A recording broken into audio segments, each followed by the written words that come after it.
Thank you, Mr. Chairman and members of the Judiciary Committee. I'm here once again, as I have been every year since 2011, seeking your support of a resolution this year numbered H7577, which seeks to ask the voters if they wish to amend their constitution to reinstate Ethics Commission oversight over all elected and appointed officials, including the 113 members of the General Assembly. I also want to thank the co-sponsors of this bill who have been with me from the very beginning, Representative Hearn, Representative Constantino, Representative Siccarci, and Representative Agello, among many others who have supported this bill since 2011. It was pretty easy, Mr. Chairman, to prepare for this hearing today, since I have prepared for similar hearings since 2011, and luckily I saved some of my prior testimony, which it turns out appears to be both timely and timeless. Here are some of the highlights of what I said to this committee for the last 5 years that I have been the main sponsor of the ethics bill. From 1986 until 2009, a period of years, the Ethics Commission, at the specific request of the citizenry of the state of Rhode Island, did its job with little or no complaint from anyone and without any evidence of abuse or malice. They simply executed the law as mandated until the Rhode Island Supreme Court in 2009 held, by a vote of 4-1, that the Ethics Commission could not question a legislator over his or her core legislative acts because of a conflict with another provision of the Rhode Island Constitution, the Speech and Debate Clause. The people of the state of Rhode Island deserve the right to weigh in on this issue again. They deserve the chance to vote on a constitutional amendment to bring us back to 1986, to ask them specifically, should the Ethics Commission regain the power that they were given by the people, but later taken away by an interpretation by the Rhode Island Supreme Court? I believe it gets to the core of the nature of representative government, that the people have the power to alter or amend their governing documents, their constitution, whenever they feel that government is not serving their interests. It is a concept embedded in the Declaration of Independence. With the recent scandals that have again overshadowed this House, can anyone truly say that government is serving the interests of the people who sent us here? In order to improve our business climate, we must improve our ethical climate. They are not separate spheres of influences, and we must and can do both. If you were a business interested in coming to our great city, would you want to relocate here knowing that the General Assembly was expected to be self-monitoring after years of scandal and shame? The people of the state of Rhode Island deserve the right to impose as many ethical requirements on their appointed or elected officials as they deem fit, since we are all supposed to serve their interests, and not our own. Mr. Chairman, I could go on from past testimony, but let me now add what I believe I said. I could go on from past testimony, but let me now add to what I have said in the past, with some words for the future. Our citizens have a right to expect high standards of their elected officials, and the watchful eyes of a re-empowered Ethics Commission, which just may deter some elected officials, no matter where they serve, from skirting the ethical line. We do not provide a blackout period for someone who takes a bribe or tries to extort a privilege or a job. We should not impose a blackout period by a constitutional amendment on any unethical behavior, especially in light of the dark shadows that have fallen on this House. We are not running a frequent flyer program for the airline.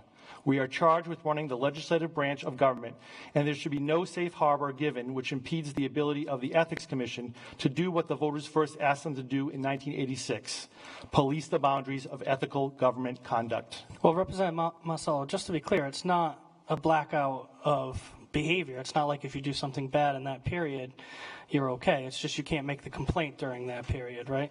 Yes. Yes, it is true. But again, the Ethics Commission operated fine without a blackout period. I'm sure you'll have testimony on that.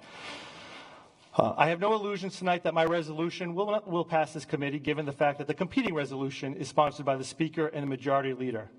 Except for the blackout period, the resolutions are nearly identical, but most importantly, achieve what I believe the majority of Rhode Islanders have been clamoring for since 2009. I welcome both the Speaker and the House leadership team to this debate, a debate that has gone on for far too long. The 7-year wait to pass an ethical resolution has only served to erode confidence in this institution to the point that we now have no choice but to do something. We all need to ask ourselves, what took us so long? Thank you, Mr. Chairman. I'll be happy to answer any questions. Thank you. Any questions for the sponsor of House Bill 7577? Thank you. Representative Jello. Thank you, Mr. Chairman. Representative Marcello, I have been happy to co-sponsor this legislation with you over the years. And you are troubled by the blackout clause during a campaign period. Do you know if any other states have such a blackout period? I believe other states do. I don't know off the top of my head how many. I was not aware of the statistics that were just given to you by the Speaker, which I have no reason to doubt. But the legislation as proposed now, first of all, would constitutionalize a blackout period where I'm not sure that's the best way to do it. But even if you're going to do a blackout period, the testimony that you just heard indicates that there's a spike in complaints in October and November, right before the actual election occurs. This blackout period begins from the date that you declare, which is the end of June, until the day after the election. So at the very least, if you're going to go with a blackout period, which, you know, I can understand some of the policy considerations of it, but I would certainly think that you need to, if you're going to go that route, you need to shorten it. You're in a 5-month period.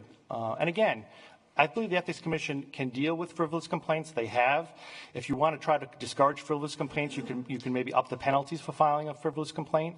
You know, there's other ways to get out the concerns about filing frivolous complaints, trying to influence an election by other than a blackout period. And on the flip side of that, I also think that if you're a current office holder and if your opponent, and we're all big boys and girls, I understand how the election process works, but if your opponent says, you know, Representative Jello, isn't it true that you did this, X, Y, and Z, and you voted on a bill that directly benefited you and your neighbors or your friends or your family, and he or she makes those allegations against you? Well, the only response that you can do is to respond in public. You can't say, well, it's in the Ethics Commission. You know, you don't have protection of the Ethics Commission, who could deal with the frivolous complaint in a quick basis, hopefully, and say, you know what, it's in the Ethics Commission. They'll make the final determination. This is nothing but petty politics. And you have no opportunity to clear your name within that period because the Ethics Commission can't even hear the case. So I just remind you that we've done pretty well without a blackout period since 1986, and the voters of this state who imposed the Ethics Commission upon us, again, it's their Constitution, it's not our Constitution, did not have a blackout period. And I do think if you're going to go that route, I think you should really seriously think of going another route other than a constitutional amendment. Maybe it's something they could tweak through their rulemaking power. It gives them a lot more flexibility for them to react to circumstances.